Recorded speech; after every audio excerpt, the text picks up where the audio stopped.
or the COVID-19 front. Meanwhile, global number of cases 381,598.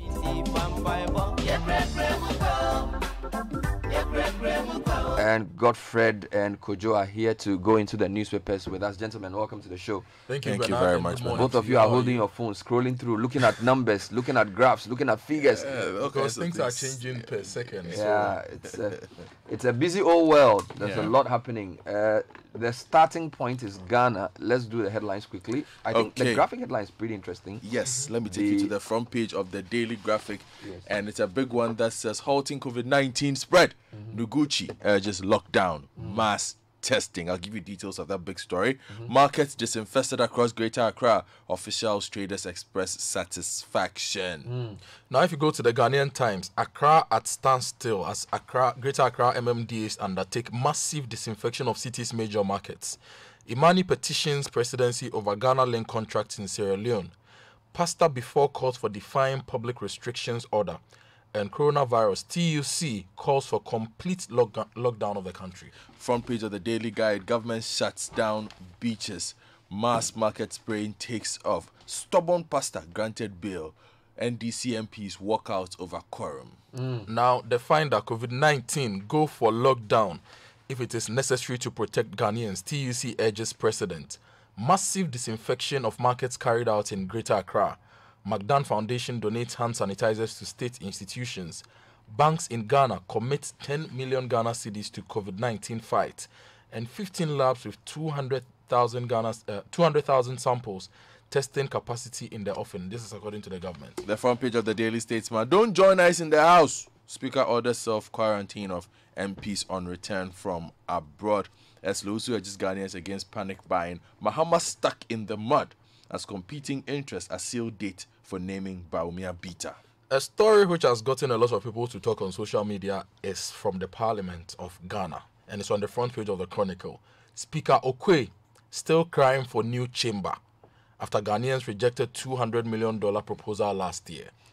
Stubborn pastor first to taste wrath of restriction law. Food vendors leave bachelors hungry in Accra during disinfection, and Ghanaians flee Trotro over Chinese passengers. Let me do some business stories for you, Bernard. First one from the BNFT. More trouble for Ghana Link Unipass as Imani petitions president. On COVID-19 again, hotels seek 324 million Ghana cedis monthly bailout. BOG to the rescue of private sector. Also here. Now, the new crusading guide. Miners expose Elembele NPP chair over illegal mining allegations. COVID-19, Accra markets disinfected. Kandifo Institute partners head of state award scheme to promote education in Ghana. And Corona crisis and its economic dynamics, part 1. This is former Minister of Finance, Tepe, writing. Front page of the Graphic, business COVID-19 effect. Guta sends SOS to banks, appeals for loan payment moratorium. ABC News, Kenya Japan shares 200,000 nose masks and gloves in Accra. Channel your Chinese imports through Ghana Embassy. Ambassador urges traders. Containing COVID-19, markets in other regions to be disinfected this week. This is Obi Amwa. And Akufo-Addo asked for efforts from experts, not from political propagandists. This is an article. CitiNewsroom.com, COVID-19 locking down Ghana inevitable, but could bring hard times, analyst warns. Also, Public Services Commission prepares flexible working schedules for staff. Meanwhile, 27 cases, death toll hits 2. That's on COVID-19 on our dashboard. Meanwhile, minority calls for suspension of parliamentary sittings entirely. That's also on CitiNewsroom.com. Now, there's also an interesting article by Kwame Fojo, my guest for last night, preparing for a lockdown. Some useful suggestions for Ghana. I'll share some of those suggestions with listeners during the show. On the business side, Ghana Association of Bankers to support the fight with 10 million cedis. Casapreco cuts production of drinks to make hand sanitizers, which makes sense. Data usage rises as COVID-19 forces more people to stay at home. MTN tells us 15 to 20% increase in data usage. And lockdown in Ghana will hit informal sector hard. Dr. Bedusa got there. MyJournalline.com. 1,200 people put under mandatory quarantine. Presidential advisor on health. Also, Auditor General suspends collection of assets and liability declaration forms due to the virus spread, and government to set up 15 coronavirus testing centers. This is coming in from the government. Also, rapid diagnostic test kits not registered for screening, diagnosing coronavirus according to the FDA. GNA also has other stories. WHO is warning the public about criminals impersonating the organization. Interesting. President declares tomorrow National Prayer and Fasting Day. That's been reported already. And then, of course, the 3 new cases are also here. Let me just do South Africa. They are on lockdown. Ramaphosa announces 21-day lockdown. This is the Mail and Guardian. 21-day lockdown to curb COVID-19. Yeah. If you go to the BBC, they also have a lockdown from today. And those in Kenya, their firms have sent staff to work from home. So it's global. And then the US, we're told, reopen America or save Americans. Trump appears to have made his choice. This is a CNN analysis that Trump is focusing more on the business than on the human lives. Start with the graphic. Let me start with the daily graphic, Bernard. Halting COVID-19 spread. Noguchi has just locked down mass testing. The Noguchi Memorial Institute for Medical Research has recommended the mass testing of people for the coronavirus disease as the surest way to pick out possible cases early. To be able to do that effectively, the Institute, which is at the forefront of testing for the COVID-19, called for a lockdown on human movement as a proactive solution to the escalation of the community spread of the COVID-19. Consequently, it called for a total shutdown of the biggest public bus system in the country, Trotro, as a critical measure because that system was a major conduit for accelerating the community spread, as it was difficult to even reduce numbers on board the buses for social distancing. Speaking to the Daily Graphic in an exclusive interview, the director of the Noguchi Institute, Professor Abraham Annan, said such measures were necessary to avoid contact between those who had been exposed and those who were naive to the virus so that they could be separated through mass testing to achieve the appropriate outcomes. When asked if Ghana had reached the stage for a human lockdown to stop a community spread, he said, in a way, if we are very proactive, then it is yes. But we seem to be a bit more careful and watchful. Other than that, it is the way to go. When it comes to the unfolding situations, we may have to increase testing so that we can understand the situation among the public to inform national decisions on who to quarantine and so forth. Now, if you check the Finder, there are more groups calling for the lockdown. COVID-19, go for lockdown. This is the TUC. Now, the Trades Union Congress, TUC, has called for more drastic measures to fight the coronavirus, given that the risk of spread remains high. To protect Ghanaians, the TUC appealed to the president not to hesitate to lock down the country if that is what is needed to protect the Ghanaian people. In a letter dated 23rd March 2020 and addressed to President Nana Akufo-Addo, the TU said only workers performing essential services should be allowed to work. Now, they noted that by all indications, Ghana's health system is not equipped to address any mass outbreak of COVID-19, stating that intensive care units can only hold a few patients at a time. It cited the World Health Organization, which has already warned of potential crisis in Africa if more radical measures are not taken now. Well, staying on that trajectory, Guta is also sending an SOS to banks. The hotels are also speaking. Let me give you the Guta and hotel angles from the front page of the Graphic Business. The Ghana Union of Trade Association has appealed to the government to prevail upon banks and other financial institutions to put a 3-month moratorium on the servicing of loans taken by their members for the purposes of importing and trading. The association said the freeze on interest payments was needed to provide relief to the traders at a time when the coronavirus pandemic had made it difficult for them to import goods for domestic distribution. Now, when you go to the BNFT, the hotels are also speaking.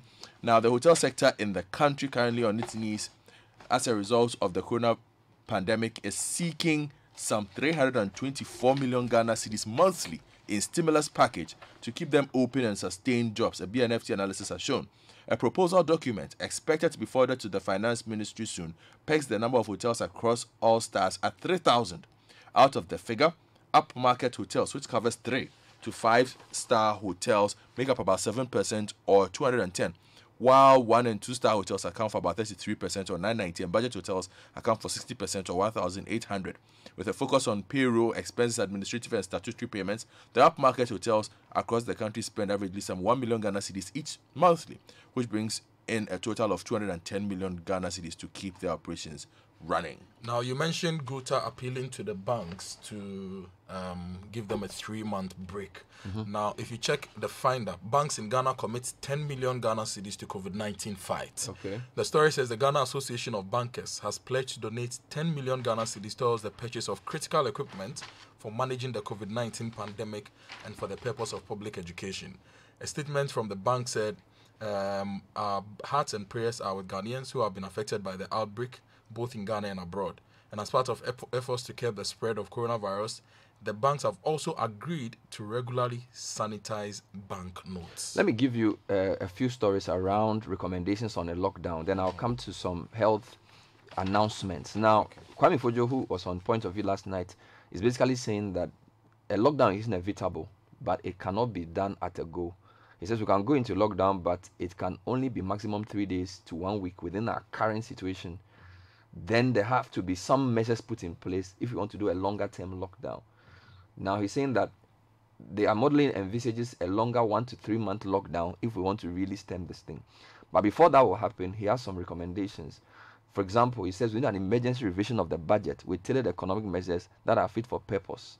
Number 2, we need a quick survey of our hardest hit segments in the country: tourism, hotels, travel, air and land traders, and small and medium-sized businesses and market people. We need a speedy emergency clearing of raw materials from our port to pharmaceutical manufacturers at the forefront to provide drugs for supportive care.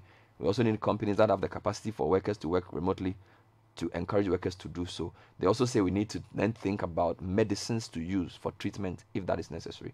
So those are some of the recommendations he made.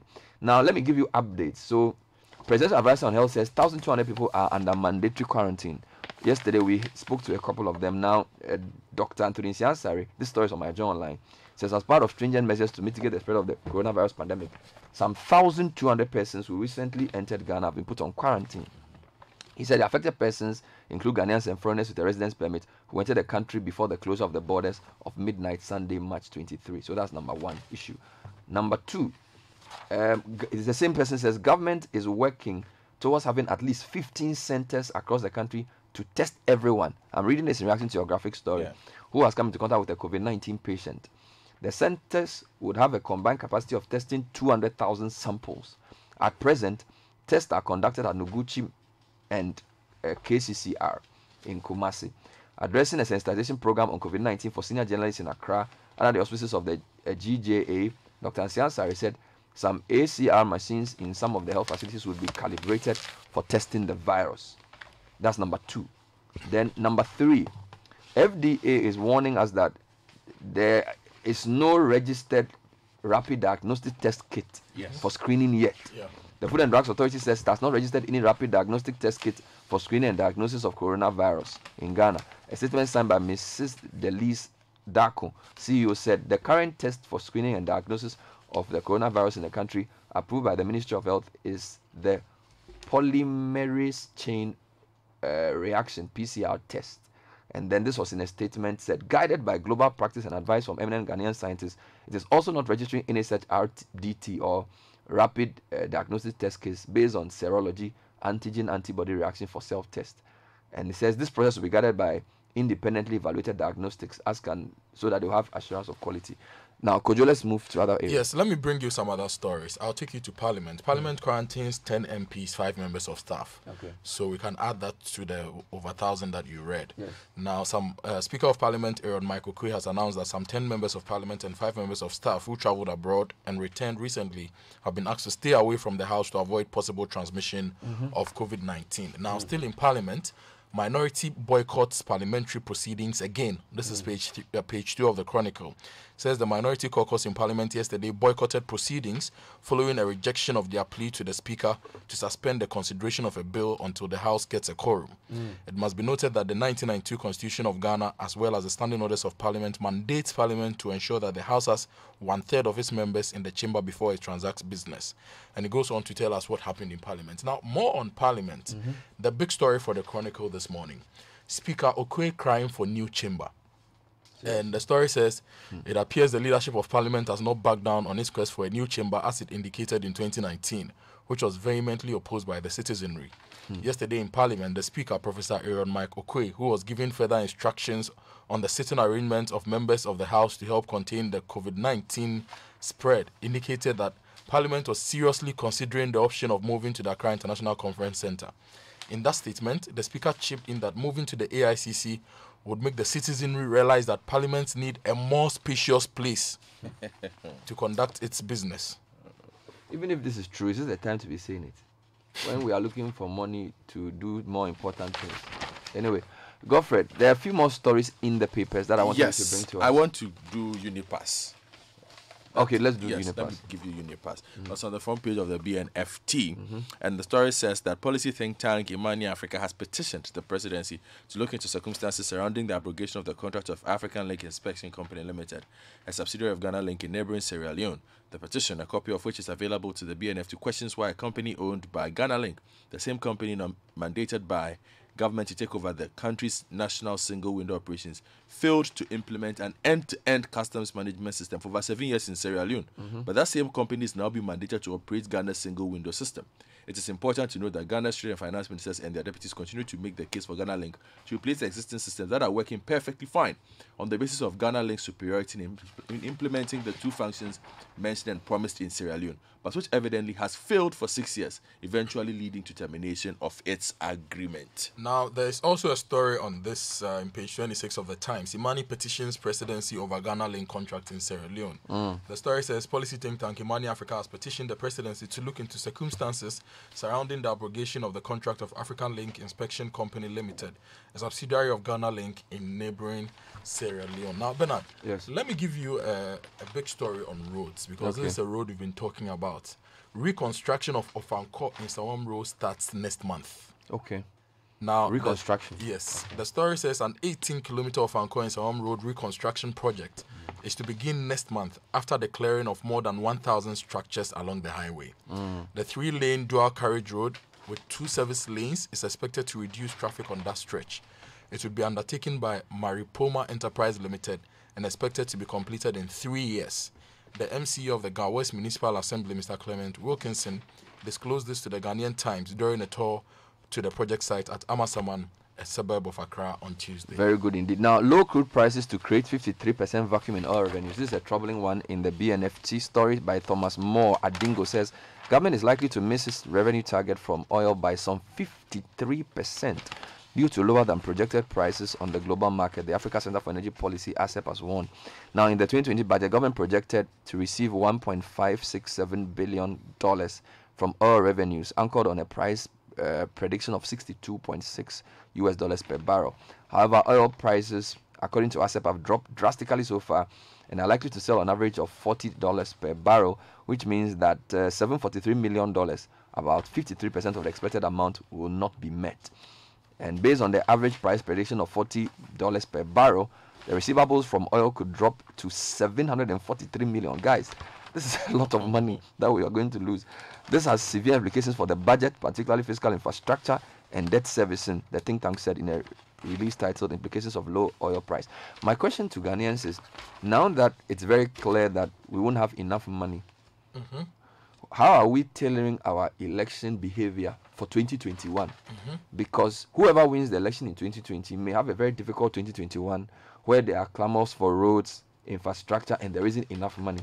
So whilst we are dealing with today's problems, we also start thinking about next year, how we're going to fund free SHS, how we're going to fund all the road projects, and start making sensible promises. Yes. So you mean this is not a time for propaganda? At this all. is a time This to is- speak about our reality and the future. If you deny the reality, you will pay for it in more ways than one next year.